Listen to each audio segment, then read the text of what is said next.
Bien, retomamos entonces en una discusión que se volvió interesante, que nos está haciendo a todos buscar en este momento las resoluciones del Ministerio de Salud Pública relativas al ingreso de medicamentos o insumos médicos al país, por ejemplo.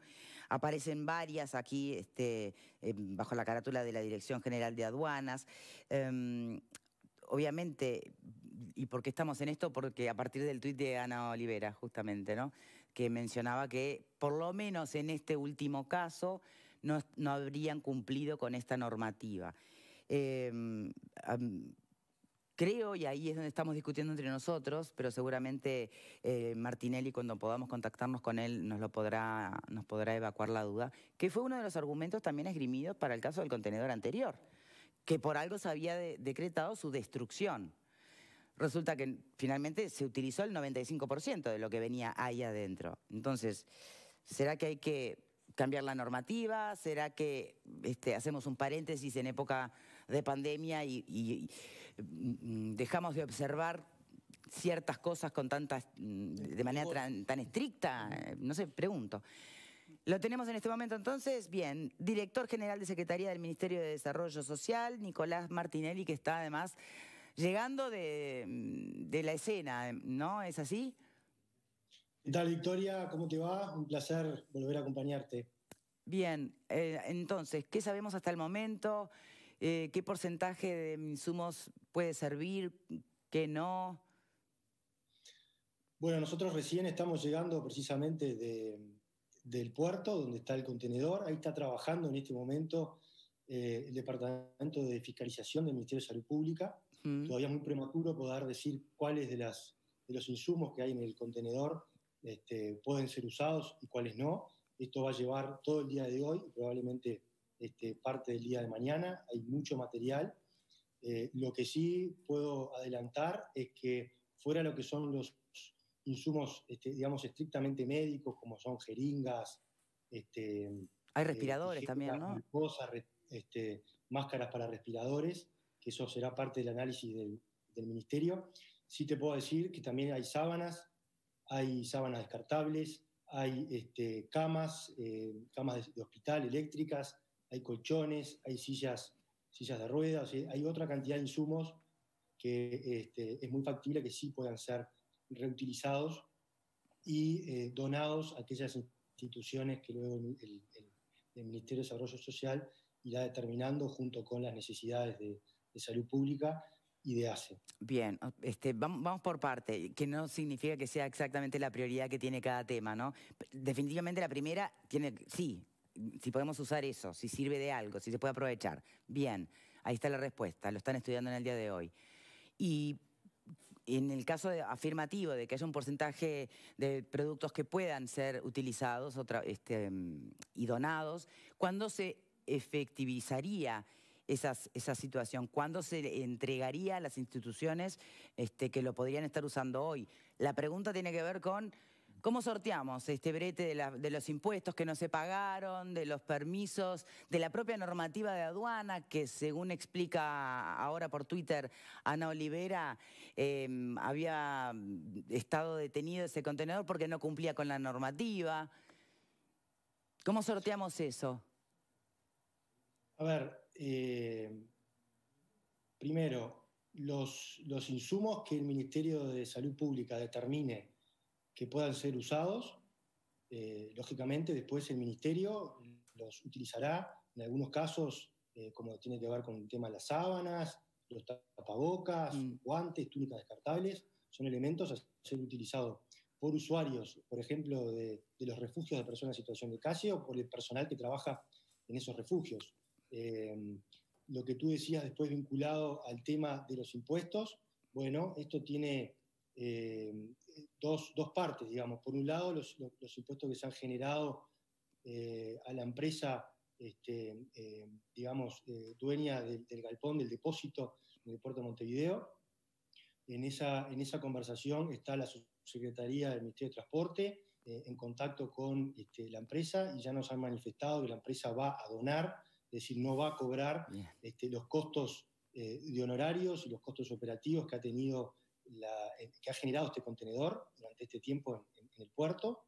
O sea que eso hoy para el Ministerio y para el Estado no va a tener una erogación. Bien. Después, lo otro que tú decías, y hemos iniciado ya los primeros acercamientos con el Ministerio de Economía y con aduanas para finalizar de una vez por todas el trámite que lleva este proceso dentro de la aduana, y esperamos que, dadas las razones de urgencias sanitarias y dado el contenido que tiene este contenedor, podamos en las próximas horas y no en los próximos días poder ya tener el contenedor en el depósito del Ministerio de Desarrollo o en el depósito del Ministerio de Salud Pública, si hace falta seguir con algún tipo de fiscalización, para luego proceder a la derivación de los diferentes insumos a los lugares donde se determinen. Bien, pero justamente la pregunta iba hacia ese último punto.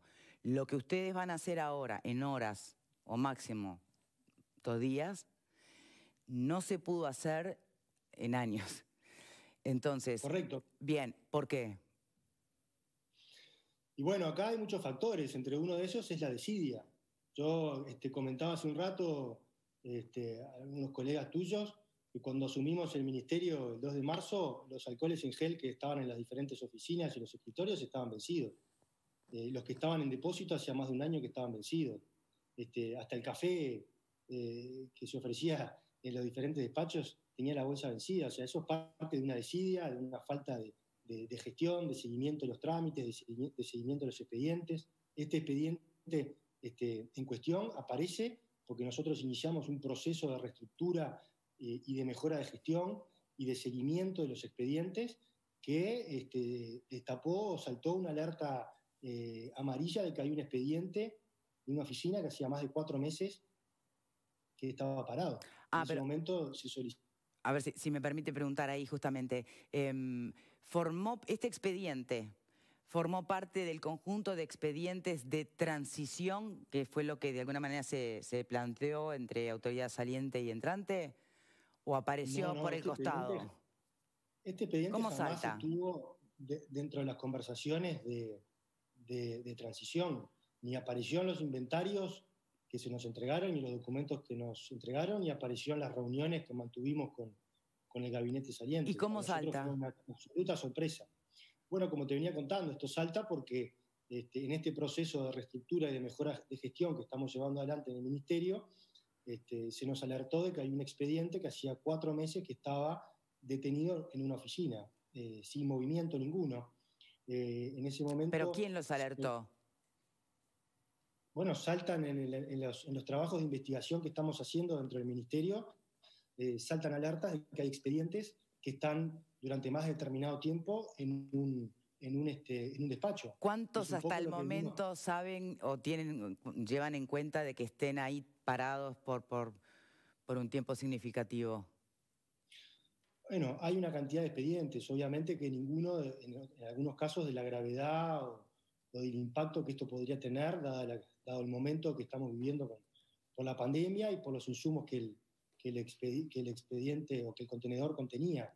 Hay otros expedientes que de repente también pasan varias semanas, que son licitaciones o pagos que se van atrasando y que en el sistema operativo que estamos implementando van saltando alertas, van llegando mails a las casillas de los directores y de quienes iniciaron estos procesos, incluso a la dirección general, para ir alertándonos de que el expediente está en una oficina de hace más tiempo de la que debería estar. Bien. Entonces ahí es que nosotros iniciamos, en cada caso en particular, las consultas pertinentes. No, está bien, además es muy distinto un expediente en curso que pueda estar detenido, demorado, es lo natural, porque viene un cambio de gobierno y el expediente no entiende.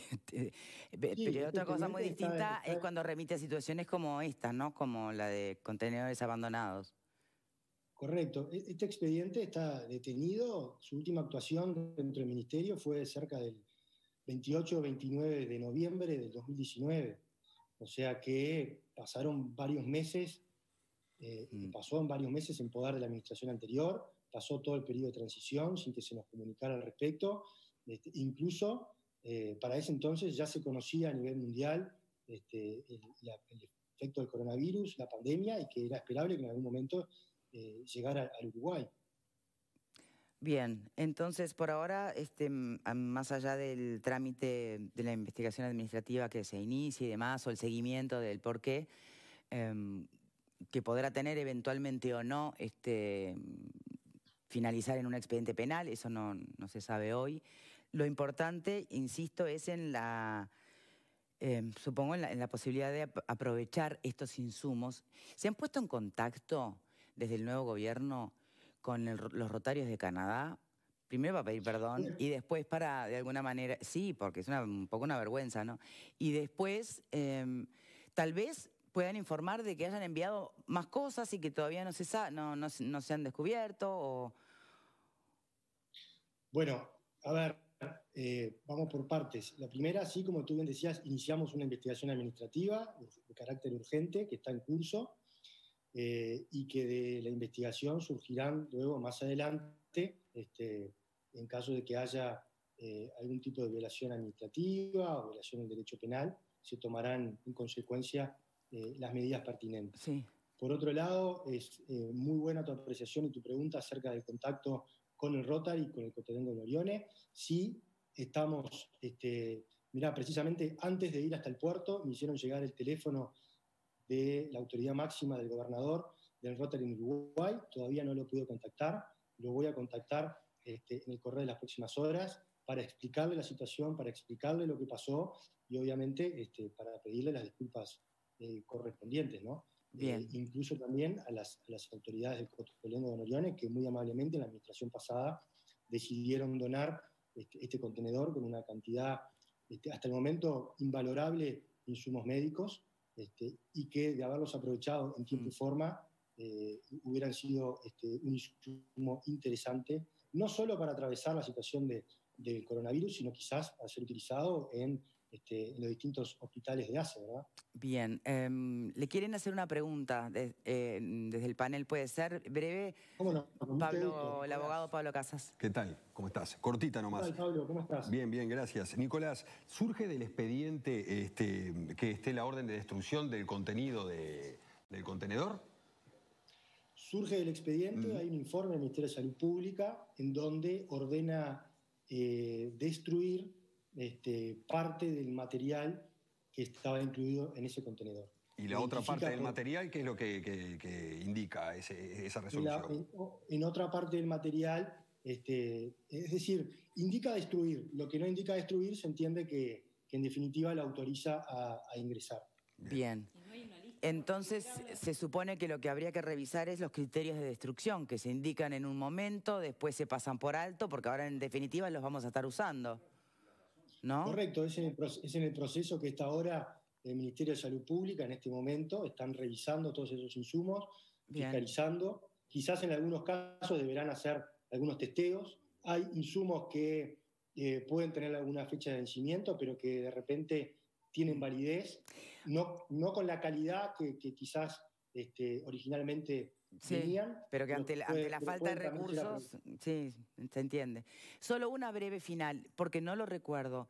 En el caso del contenedor anterior, que usted también habló con nosotros, Martinelli, también había estado esa orden de destrucción, ¿no? Sí, yo el contenedor anterior no participé porque fue el Ministerio de Defensa, pero tengo entendido que había una orden muy similar a la que hizo ahora Salud Pública de destruir parte o todo, no recuerdo con exactitud de lo que contenía el contenedor, que luego de realizadas las fiscalizaciones por parte de Salud Pública, esa orden, digamos, se dio marcha atrás y se permitió el ingreso de un montón de los insumos que estaban dentro de ese contenedor. Por eso, perfecto. Bien, Martinelli, director general de Secretaría del Ministerio de Desarrollo Social, muchísimas gracias. Supongo que en breve tendremos la lista entonces efectiva de los materiales encontrados, de los que puedan ser utilizados, ¿no? Y de los que hayan caducado. Correcto. Muchas gracias a ustedes y bueno, un placer acompañarlos como siempre. No, por favor, muchas gracias. Entonces, pasa todo por redefinir qué se destruye, con qué criterio y en qué contexto. Bueno, supongo que no es lo mismo en pandemia que en un periodo normal, donde podemos ser más exquisitos, ¿no? El doctor Martinelli explícitamente contestó una observación que vos habías hecho antes. Es probable que en el marco de esta crisis que vive el planeta digamos, la severidad para aplicar los vencimientos, qué sé yo, me imagino de los barbijos, de los tapabocas, de alguna manera se vuelve, que cualquiera creo que puede entenderlo, un poco más laxa y ya que tenemos esto, usemos lo que lo necesitamos. Creía haber advertido eso. De todas maneras hay asuntos que igual están arriba de la mesa. Primero una comprobación, porque lo dijimos al pasar, fruto de que estábamos especulando, me parece con sentido común. Esta investigación, la que encuentra este contenedor, no parece estar vinculada al otro contenedor, porque en algún momento pensamos, con lo que además yo creo que de alguna manera se reafirma la idea de que puede haber otros contenedores de otros organismos del Estado, ¿se entiende? Con insumos médicos o no, estoy hablando en general como una práctica, es algo que deberíamos aprovechar. La volada, el interés legítimo que tenemos todos para ver cuál es el sistema, cuál es el funcionamiento, para averiguarlo. Y después me parece que arriba de la mesa está esa pregunta, es decir, si algo que en un momento la autoridad entendió que no se podía usar, ¿verdad? Supongo que la autoridad lo entendió en base a normas que exceden la discrecionalidad de la autoridad, sino que son normas que están escritas, ¿se entiende? ¿En qué medida eso, si se mandó a destruir, por qué no se destruyó? Que es una pregunta que corresponde, y qué de eso que se decidió estuvo bien que se decidiera en ese sentido, y cuáles de esas cosas todavía están vigentes. Aparece la palabra desidia dicha por el propio director general del MIDES ahora, ¿no? Ana Olivera está respondiendo a una consulta personal que le hice aquí. Dice que, de acuerdo a lo que informó el Ministerio de Economía y Finanzas, que fue quien le avisa al MIDES, bueno, esto no se puede continuar, o sea, fue quien avisa de la resolución del Ministerio de Salud Pública.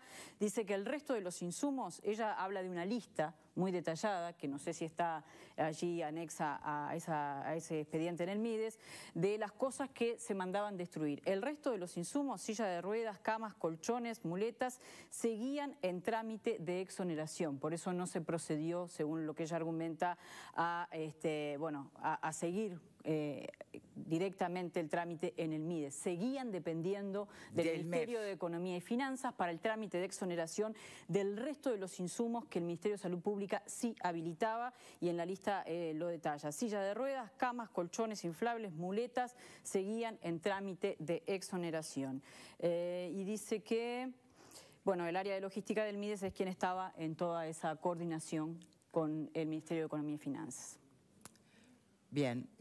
Vuelvo a lo que planteó Verónica, ¿no? Ahora hay que esperar la información de la investigación. Pero lo que planteó Verónica al principio, de que acá no es solamente un tema del MIDES, el Don Orione, sino que hay un tema también del Ministerio de Economía, de las razones por las cuales se demoró tanto, que inhabilitó la intención de la donación, y habría que saber por qué en algunas cosas concedemos algunas exoneraciones tan rápido, y en este caso se demoró, y seguimos hasta el día de hoy. Estaba abandonado, estaba en trámite, lo que no, por supuesto que no exime de todo esto que estamos hablando y de la gravedad del asunto de tener todos esos insumos allí, pero seguía en trámite. Si fuera en trámite, estaría en un expediente que formó parte de los expedientes de la transición de la autoridad saliente a la entrante, y no formó parte de la Bueno, puede estar en trámite en el Ministerio de Economía y Finanzas y dormido en el MIDES esperando una resolución. O sea, creo que por más que todos podemos tener un montón de teorías conspirativas que cobran mayor sentido en estas horas, lo que tenemos que mirar a fondo es la normativa, cómo funciona esta normativa, y si no es que en donaciones de este tipo de características tendríamos que ser más ágiles y más flexibles. Bueno, lo planteé con la palabra burocracia, ¿no? En el arranque, más allá de los distintos tonos o tintes que puede tener. Fuiste muy generosa con esto se soluciona de una forma muy simple y muy sencilla, y con esto termino. Si hubiese informado a las autoridades del MIDES de la existencia de este expediente, las autoridades actuales, no teníamos este problema. Deben haber muchos expedientes sobre los cuales no se informó. Este es el que estamos hablando hoy. No tendríamos este problema. Bien, a no sorprenderse si aparecen otros desafíos que supongan, en todo caso, mirando el mejor escenario, readecuar tiempos, burocracias, normas, ¿no? Sin dejar de atender a lo que hay que ajustarse a la ley y la Constitución en un Estado de Derecho. Pero bueno, todos sabemos. Igual es una buena noticia. Los mandos medios, ¿no? Son los mandos medios, a veces, ¿no? A veces sí, a veces no. Pero en todo caso, perdóname, Victoria. ¿Por qué te reís? Porque a veces sí, a veces no, de mi colega deja lugar a las suspicacias que todos sabemos o intuimos que puede, entre otras cosas, haber pasado detrás del exceso de burocracia. Por eso es que hay que ser prolijo en esto para justamente hacer desmayar esa suspicacia. Transparencia. Justamente sobre eso, Victoria, yo creo que es de todo esto lo único que queda, o por lo menos lo fundamental que queda, desde la perspectiva positiva. Algo que no sabíamos de su existencia, ahora los ciudadanos todos lo sabemos. Y esto, más allá de cualquier otra apreciación, es un valor y hay que defenderlo y es una buena noticia. Bien. Agradecerle de nuestra parte a Ana por estarte respondiendo, pues es el punto de contacto que teníamos con ella, con la autoridad anterior en este escenario. Bien, cambiamos de tema.